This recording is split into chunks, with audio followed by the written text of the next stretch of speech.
Selamat siang, perkenalkan nama saya Yasti Marleni Rini, NIM 05081269, jurusan Ilmu Komunikasi semester 4, Universitas Terbuka Kupang. Di sini saya akan menjelaskan tugas 1 mata kuliah logika terkait dengan macam-macam tem dan juga sesat pikir. Dan yang pertama saya akan menjelaskan macam-macam tem.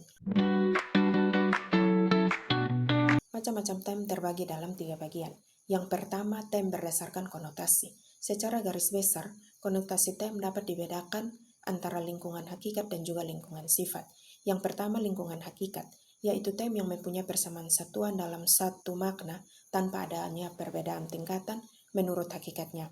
A. Hakikat konkret menunjuk ke halnya satu kenyataan atau apa saja yang berkualitas. 2.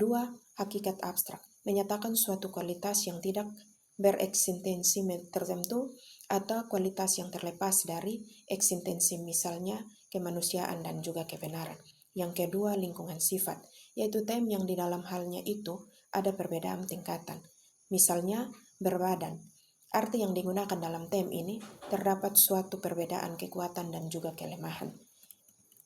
Lingkungan sifat mempunyai 2 macam, yaitu yang pertama sifat konkret, yaitu menunjuk pada sifatnya suatu kenyataan atau apa saja yang berkualitas. Yang kedua sifat abstrak yang menyatakan persifatan yang terlepas dari eksistensi tertentu. Tem berdasarkan denotasi. Denotasi mempunyai 2, yaitu tem umum, yaitu dapat mencakup keseluruhan hal-hal yang ditunjuk tiada terkecualinya.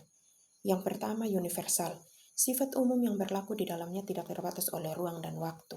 Yang kedua kolektif, sifat umum yang berlaku di dalam menunjuk suatu kelompok tertentu sebagai kesatuan, misalnya rakyat Indonesia, bangsa Cina, Persatuan Indonesia, mahasiswa Universitas Gadjah Mada, dan juga mahasiswa Indonesia.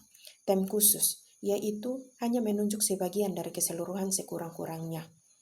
Terbagi di dalam 2, yaitu yang pertama partikular, sifat khusus yang berlaku di dalamnya hanya menunjuk sebagian tidak tertentu dari suatu keseluruhan, misalnya manusia dan juga mahasiswa sebagian yang hidup di dalam air.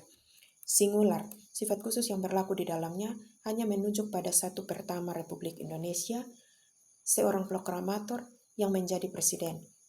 C. Tem berdasarkan predikamen. Predikamen yang dimaksud ialah cara beradanya sesuatu yang menghadapi sesuatu yang masih asing dan mengetahui lebih dalam lagi dalam pertama. Yang pertama, A. Ada yang tidak terbatas yang menunjukkan sebuah tem dan menunjuk suatu hal yang realita dan khas, contohnya Tuhan. B. Ada yang terbatas atau adanya ciptaan yang mewujudkan genus pertama setinggi, contohnya manusia dan robot. 2. Sesat pikir. Sesat pikir terbagi dalam 3 macam. Yang pertama sesat pikir formal. Sesat pikir formal adalah kekeliruan penalaran berdasarkan bentuk atau sering disebut sesat pikir menurut logical fallacies.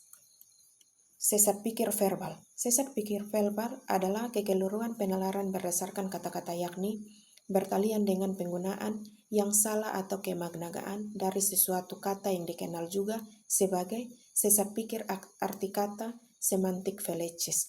Dan yang ketiga adalah sesat pikir material.